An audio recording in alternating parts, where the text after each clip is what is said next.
Dharmasthala ಫೈಲ್ಸ್ಗೆ big twist ಕೊಟ್ಟಂತಹ ಸೋಮಣ್ಣ. ಮಧ್ಯಪ್ರದೇಶ ಗೋರಿ ಸೋನಿಯಾ ಗಾಂಧಿಗೆ ಮಹಿಳಾ ಸಂಘಟನೆಗಳ ಪತ್ರ. ಇದನ್ನ ಹೆಣ್ಣು ಮಗಳಿಗೆ ಯಾರು ಹೇಳಿಕೊಟ್ಟು ಮಾಡಿಸಿರಬಹುದು ಅಂತ ಧರ್ಮಸ್ಥಳ ಫೈಲ್ಸ್ಗೆ ಬಿಗ್ ಟ್ವಿಸ್ಟ್ ಕೊಟ್ಟಂತಹ ಸೋಮಣ್ಣ. ಮಧ್ಯಪ್ರವೇಶ ಕೋರಿ ಸೋನಿಯಾ ಗಾಂಧಿಗೆ ಮಹಿಳಾ ಸಂಘಟನೆಗಳ ಪತ್ರ.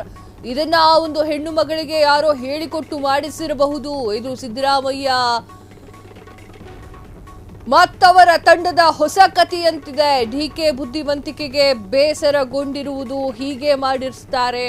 ಇಂತಹದ್ದೆಲ್ಲವನ್ನೂ ಕೂಡ ಮಾಡುವುದೇ ಕಾಂಗ್ರೆಸ್ನವರ ಕುತಂತ್ರ. ಸೋನಿಯಾ ಗಾಂಧಿಯವರ ಬಗ್ಗೆ ನಮಗೆ ಅಪಾರ ಗೌರವವಿದೆ, ಆದರೆ ಸೋನಿಯಾ ಗಾಂಧಿಗೆ ಧರ್ಮಸ್ಥಳದ ಬಗ್ಗೆ ಏನ್ ಗೊತ್ತಿದೆ? ಕೇಂದ್ರ ಸಚಿವ ವಿ ಸೋಮಣ್ಣ ಅವರ ಪ್ರಶ್ನೆ ಹಲವು ಅನುಮಾನಗಳನ್ನ ಹೊರಹಾಕ್ತಾ ಎಸ್ ವೀಕ್ಷಕರೇ. ಸೋಮಣ್ಣ ಅವರ ಆ ಒಂದು ಪ್ರಶ್ನೆ ಸಾಕಷ್ಟು ವಿಚಾರಗಳನ್ನ ಹೇಳ್ತಾ ಇರುವಂಥದ್ದು. ಅದರಲ್ಲೂ ಕೂಡ ಆ ಒಂದು ಹೆಣ್ಣು ಮಗಳಿಗೆ ಯಾರು ಹೇಳಿಕೊಟ್ಟು ಮಾಡಿಸಿರುವಂಥದ್ದು. ಇದು ಸಿದ್ದರಾಮಯ್ಯ ಅವರು ಮತ್ತು ಮತ್ತಿತರರ ತಂಡದಿಂದ ಹೇಳಿಕೊಟ್ಟಿರುವಂಥದ್ದು.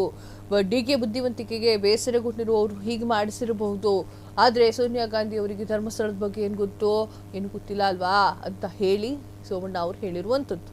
ಎಸ್, ಸೋನಿಯಾ ಗಾಂಧಿಯವರ ಬಗ್ಗೆ ನಮಗೆ ಅಪಾರವಾದ ಗೌರವವಿದೆ ಅಂತ ಹೇಳುವುದ ಸಂಕೇತವಾಗಿ ಅವರು ಮಾತನ್ನು ಶುರು ಮಾಡಿದ್ದಾರೆ.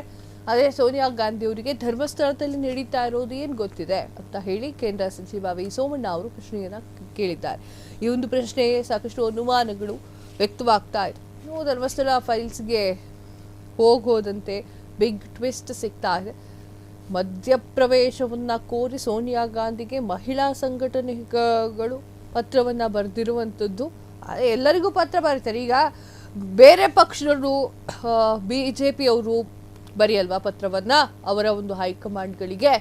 ಸೊ ಹಾಗೆ ಸೋನಿಯಾ ಗಾಂಧಿ ಅವರು ಬರಲಿ ಅಂತ ಮಹಿಳಾ ಸಂಘಟನೆಗಳು ಅಂದುಕೊಂಡಿದ್ದಾವೆ, ಅದಕ್ಕೆ ಪತ್ರವನ್ನ ಬರೆದಿದ್ದಾವೆ. ಅದಕ್ಕೆ ಟೀಕೆಯನ್ನ ಮಾಡಿದ್ದಾರೆ ವಿ ಸೋಮಣ್ಣ ಅವರು. ಕ್ಷಣ ಕ್ಷಣದ ಸುದ್ದಿಗಳಿಗಾಗಿ ಫ್ರೀಡಂ ಟಿವಿ ಸಬ್ಸ್ಕ್ರೈಬ್ ಮಾಡಿ, ಲೈಕ್ ಮಾಡಿ ಹಾಗೂ ಫಾಲೋ ಮಾಡಿ. ಹೊಸ ಸುದ್ದಿಗಳ ನೋಟಿಫಿಕೇಶನ್ಗಾಗಿ ಬೆಲ್ ಐಕಾನ್ ಮೇಲೆ ಕ್ಲಿಕ್ ಮಾಡಿ.